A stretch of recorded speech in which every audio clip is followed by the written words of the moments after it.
Ukhozi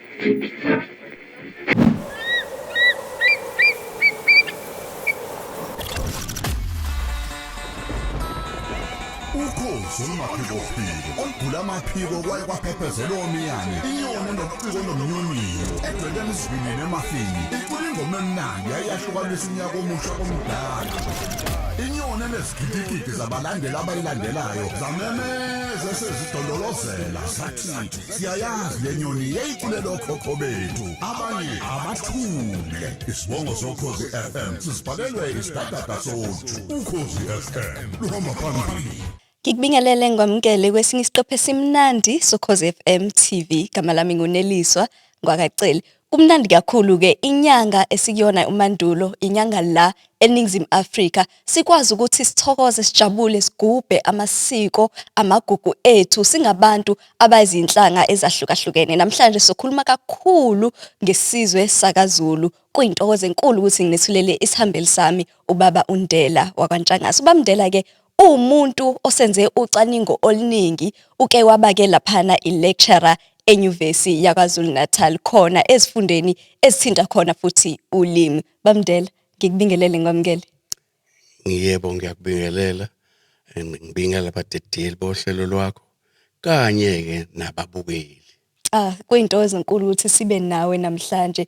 Mhlambe nje yaphambi kuba singene sikhulume ngezinto engifisa sikhulume ngaze namhlanje kuwulimi kakhulukazi lwesiZulu. Sifisa ukuzwa ngawe ubaMtshangase ungena kanjani leli sasasa lokwazi kakhulu ngamasiko, ulimi, indlela esenza ngayo izinto singabantu bakaZulu lasukaphi?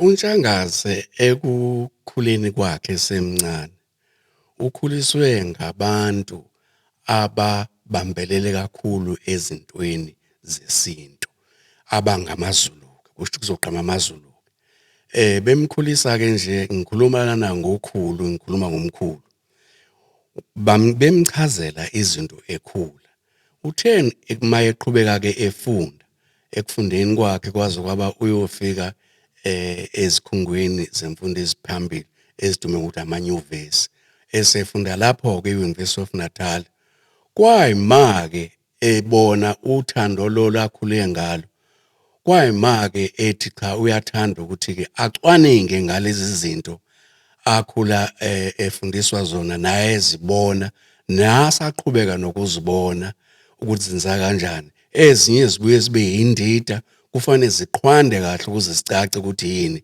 yilokho ke sengise euniversity ke ngiwumfundi okwami mina makuthiwa angenza ucwaningo kwakunceke kakhulu la entweni zabo abantu ukubala nalo ulimi ukubala nezindlela zokwelapha ukubala namasiko ukubala nenkolo njalo njalo so ke ingaleyo ndlela ke kutheke noma sengisebenza uma ngabe usebenza lapha omunye umthetho wokusebenza kwabantu abafundisa emanyuvesi ukuthi abenze ucwaningo babhale amaphepha bapresente amaphepha kuma conferences kwenzeka kanjalo ke ukuthi okwami ke kungithatha isikhathi eside ngile ngibambele kukona ngokwami ukubona ngiyathokoza ukuthi hawu namhlanje sekuthela izithelo kakhulukazi ngoba kunalesi vuvu abantu ababekhuluma ngaso kudala bethi vuka Afrika sikhula vuka Afrika sikhula kumanje sekuyabonakala ukuthi iAfrika ke iyavuka kungakho ke abantu abanjengoNdela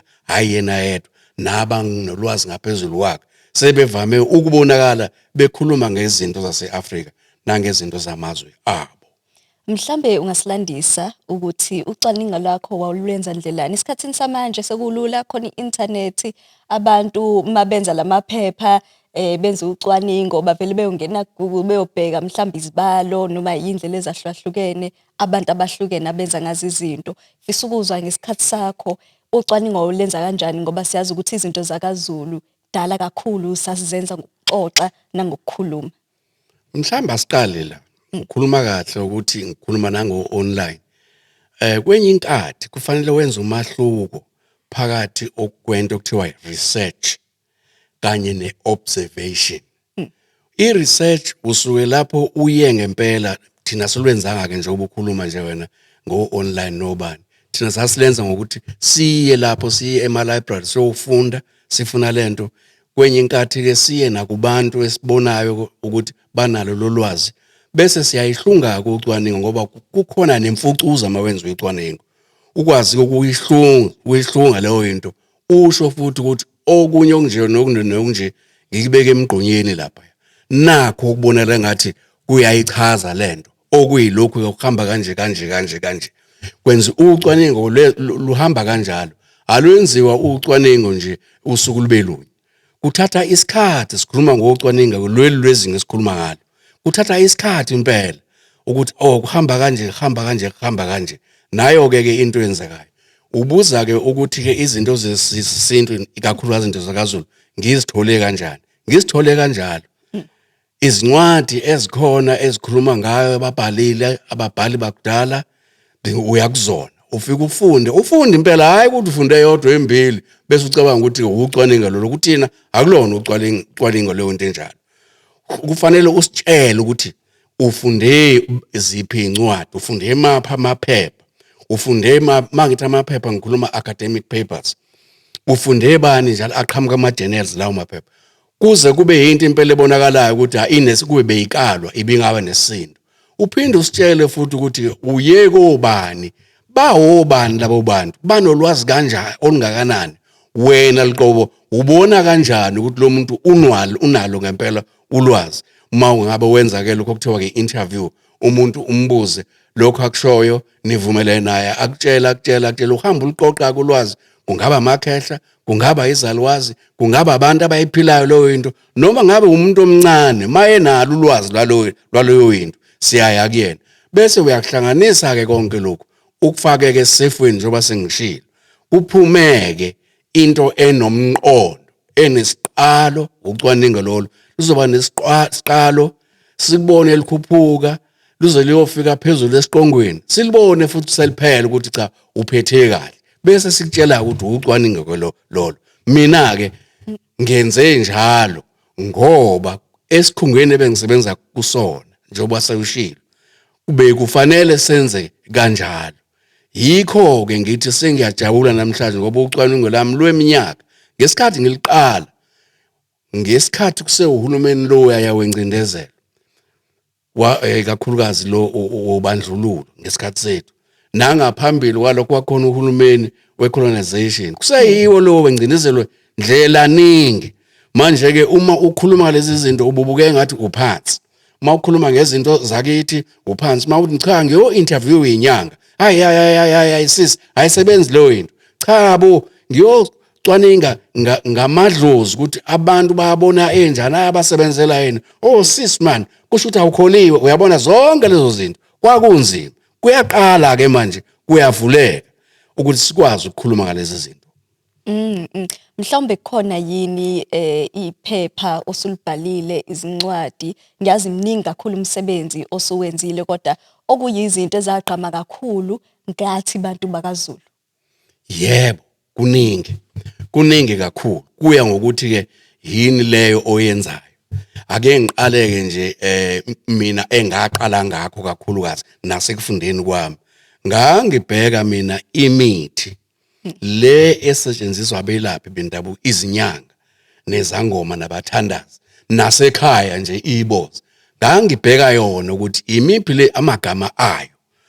makuthiwa unsukumbili ngibuze ukuthi kusholani lo muntu ukuthi unsukumbili engakuthola namanje ngisakuthola ukuthi imithi le lapha esikhathini esiningi iqanjwa ngalokho ekulaphayo noma ekwenzayo kumuntu ogulayo unsukumbili ngichazela usho ukuthi uma usebenzisa lo muthi esilondeni kuzothatha izinsuku ezimbili ubone umahluko bese bethi ke lesi simela sokwelapha unsukumbili intolwane uma kuyintolwana imila ibeningi ithi dlivi uyabona kuleyo ndawo emila kuyona kulula ukuyithola bese bethi abantu ke intolwane le kulula lo nto ukuyithola ugobho uma ngabe kulashwa ugobho uklina kakhulukazi isingenzansi sesilwane noma somuntu base bethi ke hayi ke mawuphuzisa inkomo la isandokuzala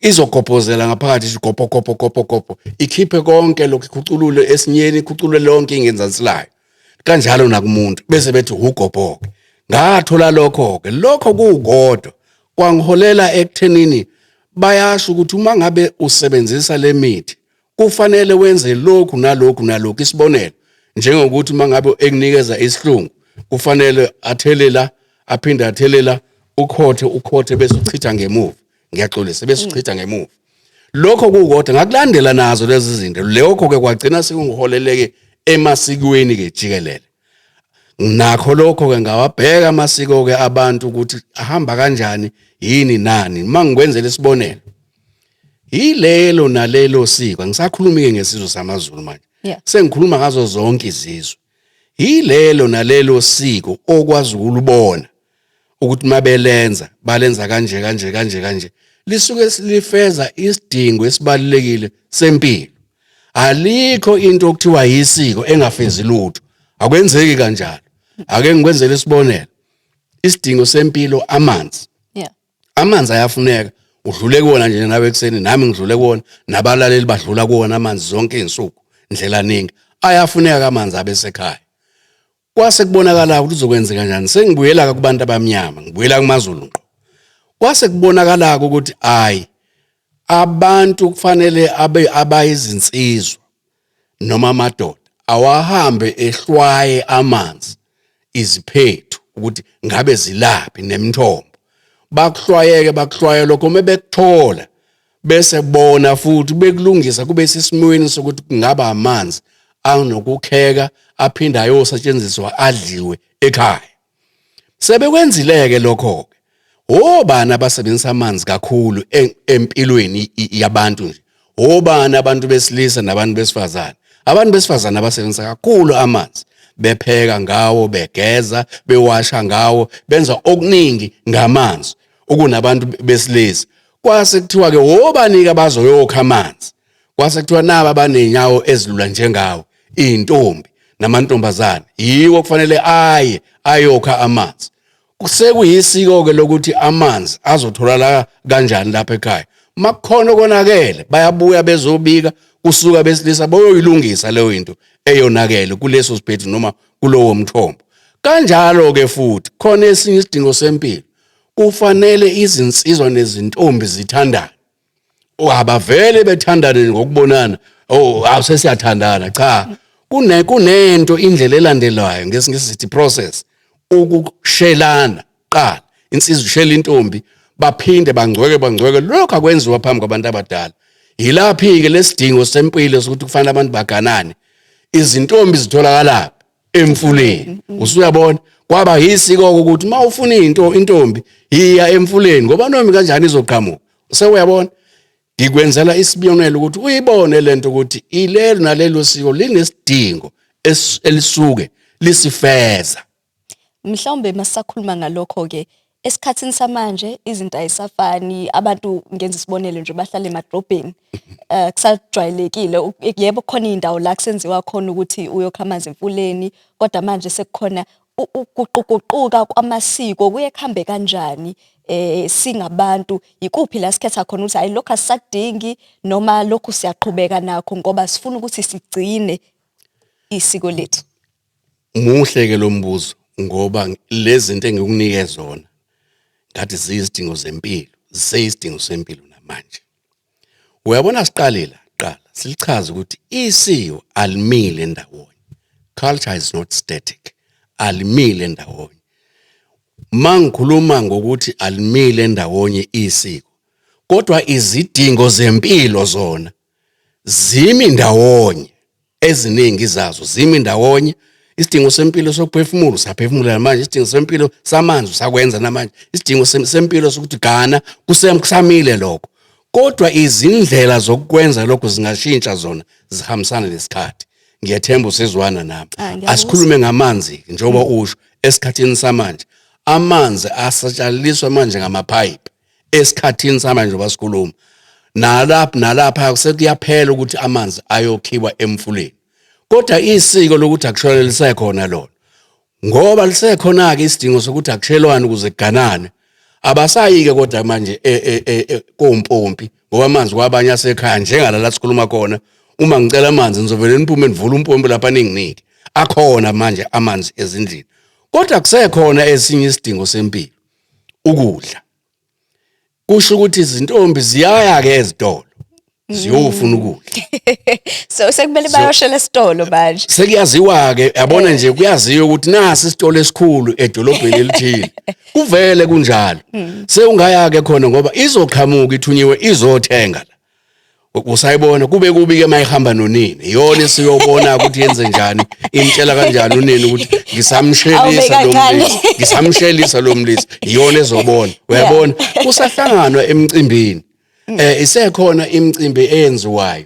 Njengokuthi nje ke noma ingasekho leke yamaduku okumisa iduku lokulanda impahla. Kodwa isekhona imicimbi efana nomemulo.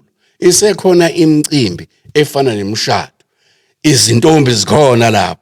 Ithuba ke nazo ziyathanda ukushayelwa intombi. Zithanda kabi ngoba imvelo leyo ukuthi kufanele zimthole umuntu wesilisa ezizophilisana naye. Ziyakuthanda nazo ke ukushayelwa. Nezinsizwa ke ziyashayela. Esikhathini samanje ke lokho engikushoyo kuyangihlupha kancane enhlizweni kodwa ngoba kukhona kunendawo zokuphuza manje lezi ezibizwa ngokuthi oqala kwakuthiwa amashibhini zibizwa ukuthiwa ama tavern manje ngekhathi zethu kwakuthiwa ama night club kuyiwa khona lapho nemdansweni hawu nansi intombi hawu yakacele hawu nasi isisheli sami iqhubekela ngagcina khona noma hayi ngiyayiqala ngiyayisukela sawubona mntanethu ngendlela leyo yakhona ke nakho ukushela kunendlela yakhona awuveli nje ukhulume noma ikanjani usabona umuntu wesifazane uyancengwa njalo uyancengwa nje uyancengwa ngisho senishadile naye nihleli naye kusekhona ukuthi uyacela uyamncenga ngoba udalwe kanjalo ake ngikwenzele isibonelo ngezilwane ngazi uma uyazazi izimbongolo ngiyazazi izimbongolo yabona imbongolo lenkunzi yembongolo idlula kobunzima kabi ubunzima kuyima ithola leyo into eyifunayo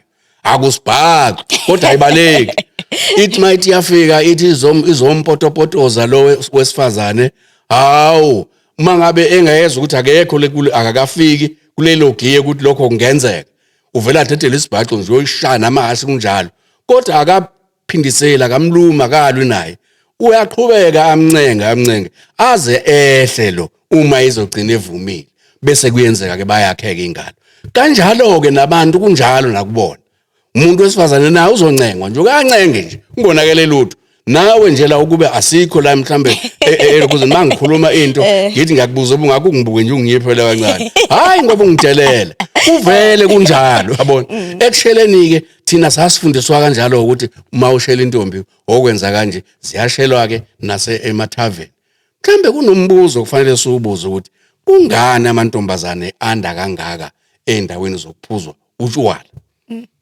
ngokukandela omunye angayiphika lento indaba yonwakalela izinsizwa zamanje izona ezithanda utshwala kakhulu ukunokuthi ziye koshela ziye entombeni ziyibuke bese zithi ngenhliziyo we ntombi fuseki tshwala khemani bese insizwa ziya etshwaleni asaleke amantombazane awakwazi ukuqoma nawodwa amantombazane adinga umuntu wesilisa abese ke elandela ke nawo ayo njesa satshanyana lapha ya afike kuyaphuzwa ebese ephuza ke nayo kuqhutsheke kushelwana nalapho usayibona ngokukandela olwakho ucela ngelathi lento yenzeka isizathu esikhulu yilesi ngenxa yokuthi ke utshwala buyangena kumuntu fana nogwayi umuntu mesebheme kakhulu ugwayi ubuya buqalekela kanjalo kunotshwala masimu ngenile emzimbeni umuntu ubuye futhi nabo abomele hayi ke noma ke singasekho insizwa amantombazane wodwa abuthenga utshwala abubekela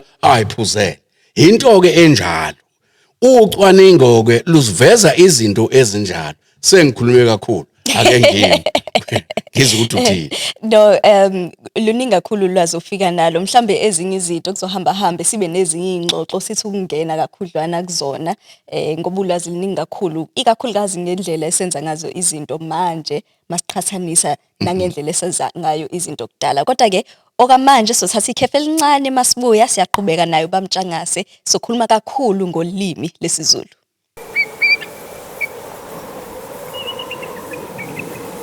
Siphinde sikwamukele kuKhozi FM TV sahleli namuneliswa Cele nesihambeli sami ubaba uNtela wakantshangase. Wenza ucwaningo olunzulu oluningi kakhulu laphana masikhuluma ngabantu bakaZulu, amasiko ethu.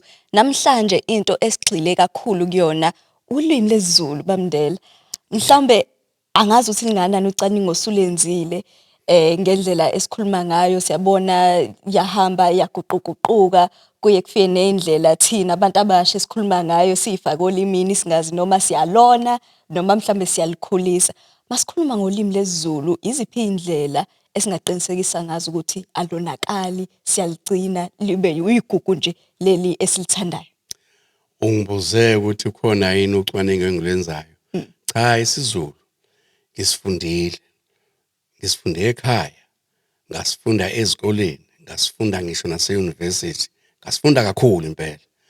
Kona lokho kukodwa bekwenza ukuthi ke ukwenza ucwaningo mhlambe utshelwa uprofessor othile othi enza ucwaningo olunje noma usukela wena usenzela ucwaningo.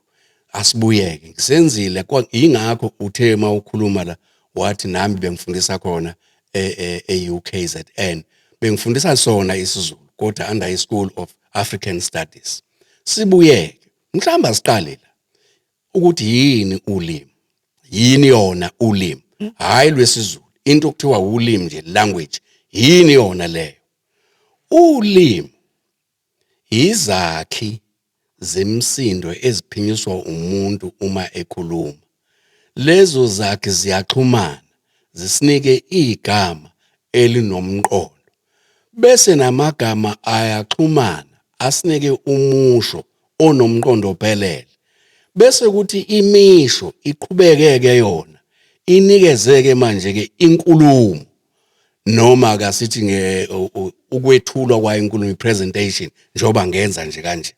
Kungagcini lapho ke inkulumo ke yona bese sinikeza ke ingqikithi noma indikimba noma umongo walokho okukhulunywa ngakho. Ulimi ke lwenza kanjalo, kodwa ukuze liphumelele ulimi ukwenza lokho kufanele ukube laba abakhulumayo ulimi lolo, kusho ukuthi okhulumayo nolalele noma kumbe abalalele, ukube bayalwazi kahle ulimi lokho. Uyazi ukuthi mangabe ngithi nje, ungibuza into ngithi nje, ukuba uyazi masinye ukuthi kusho ukuthini lokho. Uma bengalwazi kahle ukudlulisa ke imiyalezo, mhlambe angithi ke yini umsebenzi wolimi. Umsebenzi wolimi ukuxhumanisa abantu abakhulumayo. Bekhuluma ngoba kwenze njani? Ngoba bedlulisa imiyalezo enhlobonhlobo ngalokho abakhuluma ngakho. Imiyalezo ngaba umbono womuntu okhulumayo, kungaba imizwa yomuntu okhulumayo mayishela insizwa, kungaba mhlambe futhi indaba, kungabe umlando, njalo njalo. Umsebenzi wolimi ke baxhumanisa abantu ukuze bakwazi ukudlulisela ngokwembono njengoba sengichazile. Naye lo okudlulisekena aphendule futhi ngenkulumo leyo ke ekukhulunywa ngayo. Nanko umsebenzi ke wolimi. Asidluleke size ke manje olimini lwesiZulu. Nalo ulimi lwesiZulu liyakwenza lokho.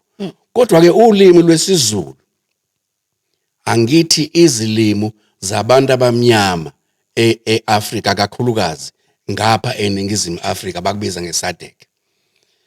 La lifike zihluke khona zona kuzinento okuthiwa ngesingisi itone. Yini itone? Itone ukwehla kwenyuka kwezwi lomuntu okhulumayo. Ukuzeke kuqondakale kahle ukuthi uqondeni, itone ilekelela kakhulu. Uma ngabe lezi ezinye izilimi zakwe Europe azinayo itone yona, zine stress endaweni ethile. Yikho wena mawungibiza mina isibongo sami uzothi Baba Ntshangase, yena athi Baba Ntshangase. Uzuyabona ukuthi uyasibhimba isibongo sami. Le tone engikhuluma ngayo kwehla kwenyuka kufanele naye umuntu ayiqonde kakhulu, ngoba uma ungayiqondi uzothi uyakhuluma omunye acabanga ukuthi usho lokho ngoba itone yakhona kungeyona. Nakho hayi ngikwenzele isibonelo, ngiyakuthanda lokho ngoba kwake kwangicishe kwangixoshisa emsebenzini ingakangena euniversity. Nayi inote ibekwe yisikhulu ibhale phansi ithi wena uzothumela lo myalezo ibhalwe ukuthi leyo nkomo ingahlatshwa ngingekho. Ufike wena uyibuke lento uthi leyo nkomo ingahlatshwa ngingekho. Utshela abantu ukuthi ke isikhulu sami ningayihlaba inkomo noma engekho kanti abengaqondile lokho. Ithoni leyo ebekade ukube bewukhuluma naye bukhoma ubuzoza ukuthi uqonde ukuthi ingahlatshwa engekho. Usaba izilimi kufanele futhi njalo mangabe kukhulunywa ukuhambisana nezinto okuthiwa ithoni ukuthi imi kanjani. Ulimi kwelesizulu ke ngqo ulimi lolu yigugu esizweni samaZulu. Uma sithi yigugu mhlamba kwanela ngithi yifa gugu, heritage yifa gugu. Ngani na ngoba isizwe samaZulu sikwazi ukuthuthuka nokuxhumana nokwenza izinto nokuxoxa nokuncokola nayo yonke into ngalo lolimi njengoba sesichazile. Akugcini lapho. Ulimi oluthi selikwenzile lokho ke ukuthi abantu liyabaxhumanisa. Luphinde futhi lusivezele ubunjalo bempilo yalabo bantu abakhuluma lolu limi. Mhlambe mawubheka esikhathini samuva ubona khona la sengiya kwizisho nezaga. Kuningi okufana nalokho engishoyo kodwa ngikhetha ukusebenzisa izisho nezaga. Ubona khona la ukuthi laba bantu bake baphila esikhatheni esinje. Imbuzi igudla iguma. Useqedile njalo. Uyabona? Akukho siziba sacweba lapho khona ingwenya idle ichwane lemvubu. Usayibona lonto? Uyabona ukuthi laba bantu kushithi bayakwazi ukuyicubungula izinto abahlangabezana nazo empilweni ngokwemvelo, inature ngamanye amagama, imvelo noma i-environment. Bese ke bakha lokho ngikushoyo izisho nezaga ovele umuntu aphonse sona nje kube kuloziyo ke sekuyiparagraph noma ipage lonke ukuthi uqonde ukuthini. Ukuhlakanipha ke lokho. Sithola khona futhi la olimini ukuthi abantu mangabe behlangabezana nezimo ezahlukahlukene asigcina kwezinzima ezizokhubaza impilo yabo. Kungaba mhlambe bayahlaselwa. Sithola khona la olimini ukuthi babenze njani ngoba kudala yayikhona imkhonto zikhona izagile nezazenza babekwazi abantu ukuncibelisa itshe ensimbi bazakhele lezi zinto kudala. Ngikhuluma ngabantu bakwaZulu. Kodwa ke kudala mawubabuka nabo ukuthi babenze njani. Uma kuhlashelwe isizwana esincane kwakwenzeka nangesikhathi sikaShaka lokho. Sasibalekele osesizwe mhlambe sigibele intaba ethile. Intaba nangempela mase bekhona bethi bayeza laba sibagingqela ngamatshe. Ukuhlakanipha ke lokho. Kusitshela thina ukuthi babekhaliphile. Isizwe ke sidume kakhulu ngokwenza kanjalo abesuthu nayo intaba yabo bathi intaba busuku. Bathi yini ithaba busiwe. Ungixolela ngisazi kahle isisuthu. Kodwa nabo bebehlaselwa bagibela entabeni yabo baqoqila amatshe bagingqele lo bahlasela akakwazi ukuze. Nakubelungu babenza kanjalo. So ke kukhombisa ukuthi banakho ukuhlakanipha. Sikuthola khona la olimini. Nokuthi yini izinto ke ababehlangabezana nazo empilweni. Lokho kuvela kakhulu uma ubheka izinyanga ngolimi lwesiZulu. Ngikhuluma izinyanga, months. Uma ubheka njengoba uthi nje kade ukushilo lokho ukuthi sesinyangeni uMandulo. Yini lenyanga kuthiwa uMandulo? Uma siyihluba nawe uzihlubela yona. Ingoba ikhomba okuthini ukuthi ngaleso sikhathi kusuke kutshalwa izitshalo zokuqala. Uma kuthiwa ke isenzo andulela kusho ukuthi henza lokhu ngaphambi kokunye okuzalandela. Kwase kuthiwa ke lenyanga uMandulo ngoba iyona nyanga mawukhuluma ngekhalenda lesintu iyona nyanga yokuqala le ngala ngenzansi ku Southern Hemisphere iyona nyanga yokuqala. Kodwa bafika abelungu neyabo inyanga uJanuary kuyofika uDecember lesiyasanjiswa manje. Ezolandela ngizosho zibe ntathu inyanga. Emva kwaMandulo kuzolandela umfumfu. Babheka izwe babone izihlahla lezi ezikhiqiza amaflower. Izimbali. Ngalesi sikhathi kuyabonaka ngalesi sikhathi ke umfumfu uyazibona mawumenta benu ubuka ihlathi elithile njengowatela nje uyabona ukuthi awunazi uwatela kanti unazo izimbali uyabona yikho kuba sekuthiwa umfumfu ngoba isihlahla suke zifufusa izimbali elandelwa umfumfu bese kuzoba ubani uNovember Ulwezi ubani ulwezi kusholana ukuthi ulwezi kulesi sikhathi kusuke kushisa kakhulu nezimvula zikhona kuthi mangabe ilanga lishisa kusuka umhamuko phansi uya phezulu kube ngathi kunolwelwesana mawubuka into elekude base bethi ke ulwezi usuyakubona ukuthi ulimi luhlakaniphe luveza ukuhlakanipha kwabantu lwenza izinto eziningi ke ulimi ungibuzileke ukuthi ngabe ulimi luyakhula yini ngizothi mina yebo ulimi luyakhula ndlela ningi luhambisana nesikhathi nasi nje isisho esesitholile kudala kwakuthiwa umvundla ziyonqanda phambili noma kuthiwa hamba juba bokuthutha phambili kusasebenza namanje kodwa esisha sekuthiwa manje hamba Vaseline bayakuqwaphuna phambili uyabona so liyakhula abantu kusakhombisa ukuthi bayakhula nokucabanga ziningi izinto ezinjalo luyakhula futhi ulimi uma livuma ukwakha amagama ezinto ezintsha ezivela ngaleso sikhathi bese bekwazi ke ukuthi bakwenza asithathe nje iTV yona le esikhuluma kuyona lesigubhana abantu ke babuka kwathi mebekubuka basebethi umabona kude njengoba nje ababukeli babona thina sikude kodwa kunabo usalibona ngesingisi kuyekuthiwa coinage word coinage bayakwazi ukusungula amagama uma mhlawumbe kukhona into eyababengenayo bona ifika ke iqhamuka kwezinye izizwe iqhamuka kobelungu nayo yonke into bayakwazi ukuboleka lelo gama balithathe bese belifaka la kuqala ebhodweni lesizulu balishintshe kahle libe nesiqalo yabona nesiqo nangempela ke bese kuthiwa selesizulu njengokuthi nje mangithi kuwena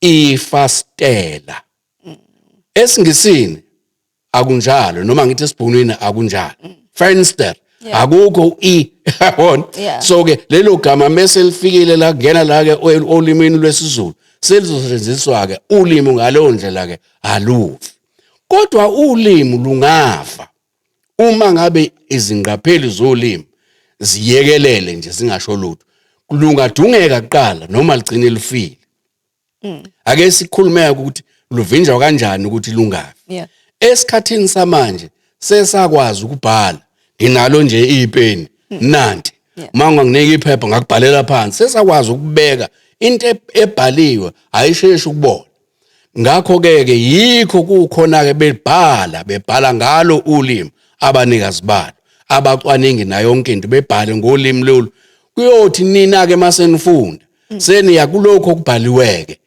seniyabona ukuthi kunje njengakho nje lento ke bengisho indaba yezisho leyo engithi ke ngiyalinganisa insimba isulela ngequmusha kunina nisayazi lo into kodwa niyayithola lapha encwadini ezibhaliwe bese niyabuza ukuthi kwenza kanjani ngaleyo ndlela liyalondolozeka ulimi akugcini lapho ulimi luyabhalwa kuba khona izincwadi okuthiwa izichaza mazwi dictionaries luyalondolozeka ulimi nathi sinalo nje ulwazi lolimi asinalo ulwazi lonke mase uxakekile ukujima khona lapha uyothatha isichazamazwi sakho uyibone ukuthi lisho ukuthini leli gama ube ukhuluma isiZulu ube ufuna lona igama lesizulu usayizwa leyo nto ngaleyo ndlela lela londolozeka sengiye kudungekeni kolimi luyadungeka ke ulimi sikubona kakhulu lokho esikhathini samanje uma lapho eziteshini okufanele ukukhulunywe khona ulimi engekho amabhodi board language board yaleso stage esikhuluma ulimi noma yini uma leyo into ikhona mhlawumbe noma inteke nina enisakazayo nikhuluma la phakathi ufaka ulimi usuthathe ulimi lesingisi angwenze sibonele empeleni you know what umshayeli because umthukile. Yeah. Empeleni you know what? What sinayo ezulwini. Because sinayo ezulwini ngoba uyabona zonke lezo zinto bese sithi ke thina engathi sekukhulunywa ke ulimi oluyisitshulu. Sinomona sinesikhwele thina ngolimi lwethu. Uma ngabe khona amagama akukhulunyeke lawo magama. Njengoba ngikhuluma nje namhla mina mangifaka amagama esingisi ngoba ngiyafundisa. Kungenzeka kube nina leyo into engisho aniyazi kodwa kuze niyazi yikho ngithe language usabona yikho ngithe tone usabona bengenza lokho hayi ngoba ngithi akukho esizulwini kodwa inhloso la ukudlulisela umyalezo kanjalo ke futhi kwenye inkathi abanikazi bolimi mebengalinakile mhlambe liqonelwa wolunye ulimi olukhulunywa kulo ndawo asithathe eMalawi khona ulimi okuthiwa Chingoni. Uchingoni abantu baseMalawi labo abaqembuka khona la esizweni sawamaZulu bona bathatha uhabo oluya ngale behamba nomholo wabo uzwa ngendaba baye bafike bahlala eMalawi. EMalawi kukhona ulimi lokhona olukhulunywayo bona ngoba bayidlazala elincane ulimi lwabo luya ngokuya leyaphela lusekhona izalukwazi namakhehle ezikwazi ukukhuluma ziyaphela abasha abaqhamukayo zikhona inkomba ukuthi lolu limi uma bengalivuseleli bengalinakile lungaphela nakuthina kuke kwenzeka lokho khona abantu lana okuthiwa amakhwayisana njengamanje ulimi lwabo luke la nganakeka nje nayo yonke into nani baze basuka bona bala ukuthi ulimi lwethu siyalifuna bo hayi ulimi lwethu lo nabacwaningayo abafana nami kodwa becwaninga lona lolimi balibeka nangempela uhulumeni okhona waze waqala wathi cha nalo sengiyalemukela usayibona lo into enjalo uma abanikazi bolimi behluleka ukulwa ngempumelelo ukuthi ulimi lwabo alilondolozeke luyafaka ligcina lifile ulimi. Uke wakhuluma ngezaganezisho ngifisa ukwazi ukuthi obani esikhathini samanje noma yini edinga ukuthi yenzeke ukuze into ekhulunywayo kugcine isiyamukelekile ngokuthi ayilwesike isisho esoqhubeka naso ngoba mhlambe ngathi ngiyihlalele ngisho into ethile ebese abantu kube yindlazana baqhubeka bayisho ubani lo othi no asithathe lento ibe isaga noma ibe isisho. Ibona impela abanikazi bolimi kuya ngokuthi loyo oqambile leso sisho isibonelo sami hamba Vaseline bokwapuna phambili uma mhlambe kuhuwe iqambayo lo into bese ke ngiyibone ukuthi hayi engathi shaya khona lento ngempela uVaseline usukungazi wona ukuthi usiwaphi ungena la emaportmendeni na yonke into awazi ukuthi usiwaphi ugcwele kodwa makufika phambili hawo bolebe ukwapuna hawo ngenzeni na ngiukwapuna hawo ukwapuna uzuphela uVaseline omunye oyizwayo ko uma leso sisho noma leso saga esisunguliwe sishaya khona ngqo siyakhula ke sikhule sigcine sesisamukeleka kodwa mase nokuphaphalaza endleleni usiqambile wena kodwa siyaphaphalaza asikhuli ngoba asishayi khona ngqo ziningi ezinye kuqala kwakuthiwa ikati lilele eziko awasekho amaziko manje alikho iziko kaMashu alikho iziko eSoweto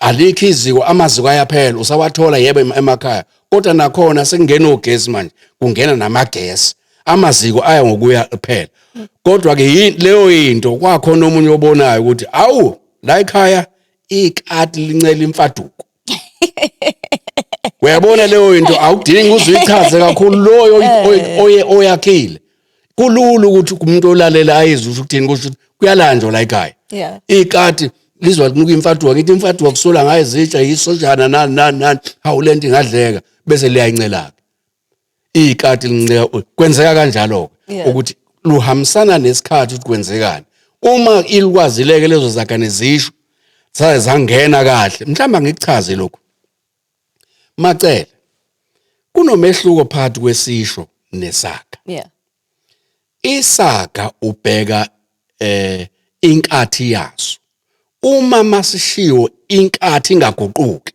noma ngabe usisho nini inkathi imendawonye isaga ke leso kodwa isisho sona mawusibheka inkathi yaso ingaguquka makufanele angikwenzele isibonelo isaga ayikho impunga yehlathi ngeke lokho ukushintshe ukwenza inkathi ezayo noma inkathi edlule kumile nje lapho kanjalo bese sithi sagake lezo angazi noma usezwa yini ngoba ngiselisikhuluma ngezisho nezakhe abantu bathi ulapho umehluko abanye kodwa ke umahluko uzoba lapho bese sithi ke nazo ke izakha uma ngabe abantu besaqhubeka nokuyiqamba zishaya emhloleni ziyangena olimini ukhumbula ukuthi ngithe ezingashaya emhloleni kungenzeka mhlambe singakhulu ngoba amagama sishaya emhloleni khona kodwa amagama loyo siqambayo awasebenzisayo awanambithiseki kahle akulona igama ongalisho kalula enganeni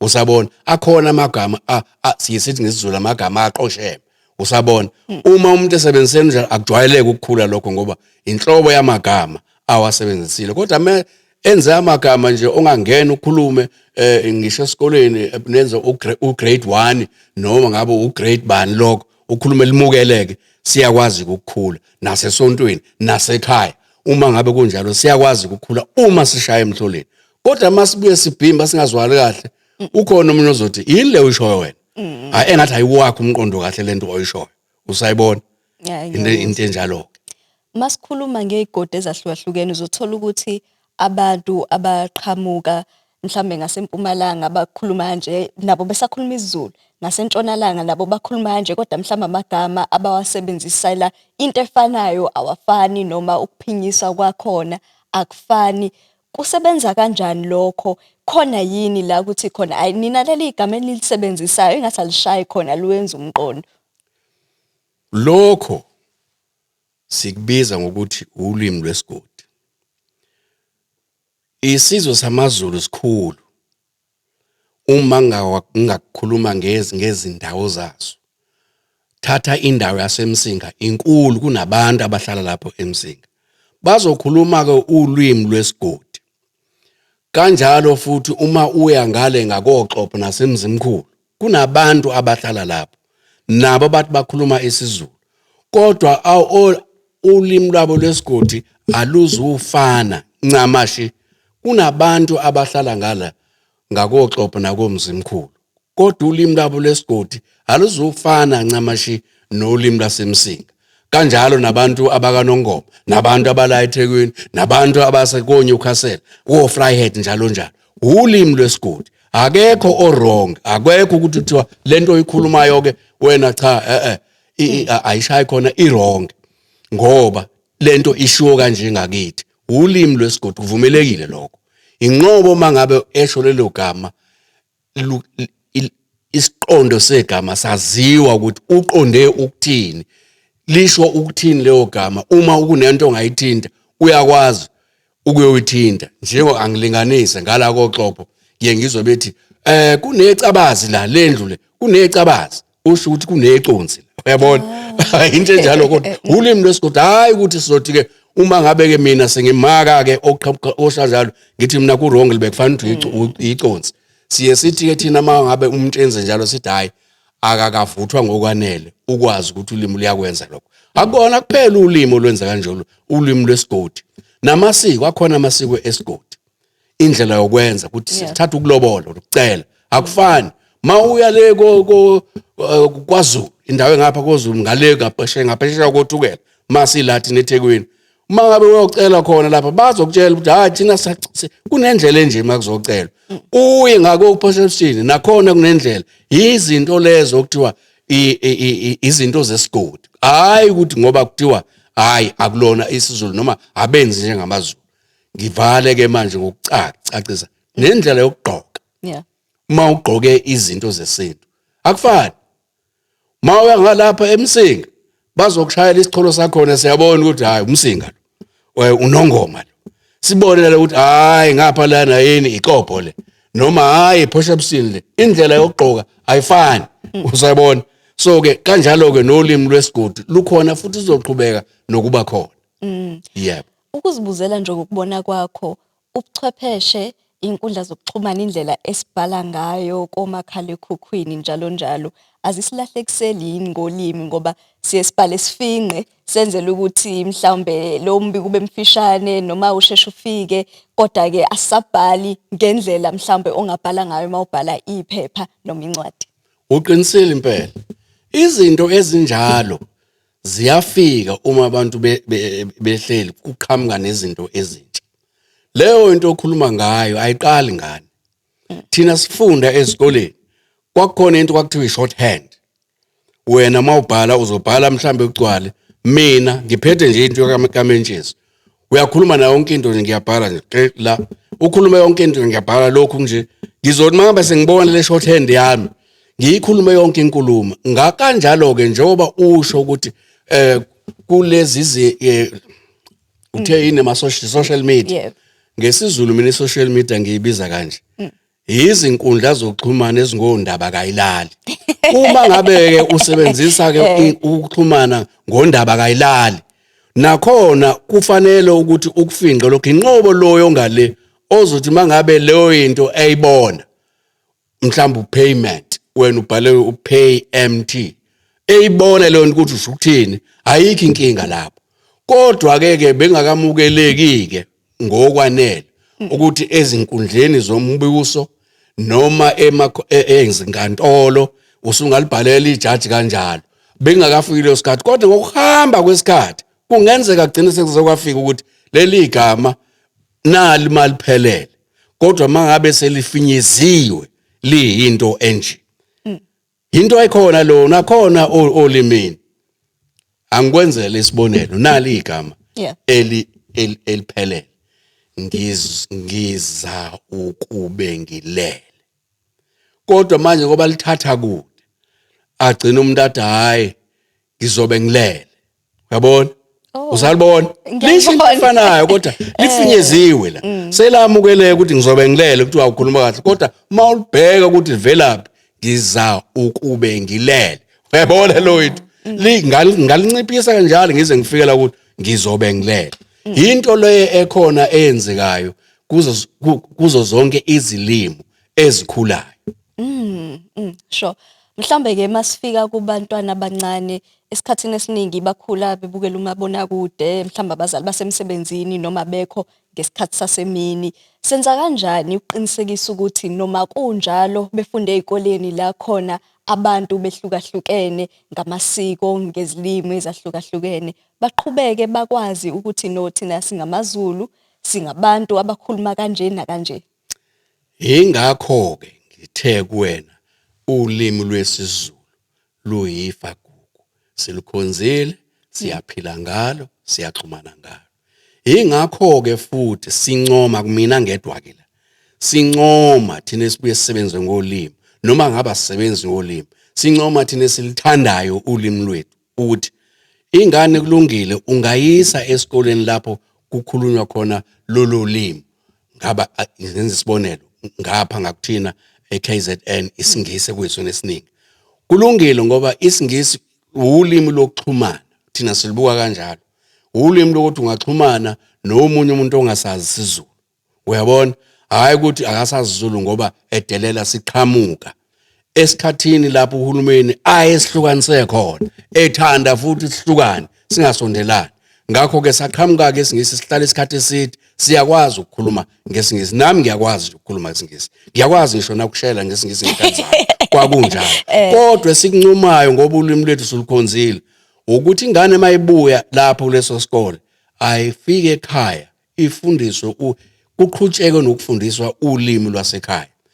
Kakade ithi vela iya esikoleni ingane iyongena esikoleni isuke ekhaya sifundile sithi ulimi lwebele ikhulume ifike lapha ifundiswe ke okuyinto enhle ukuze ibhekane nesikhathi samanje. Kodwa mayisibuyile ekhaya ayifundiswe ulimi sikhuluma isiZulu. Nina nonke ke enibona ukuthi izingane lezi kulungile mangabe singasazi isiZulu kodwa nibe namaZulu.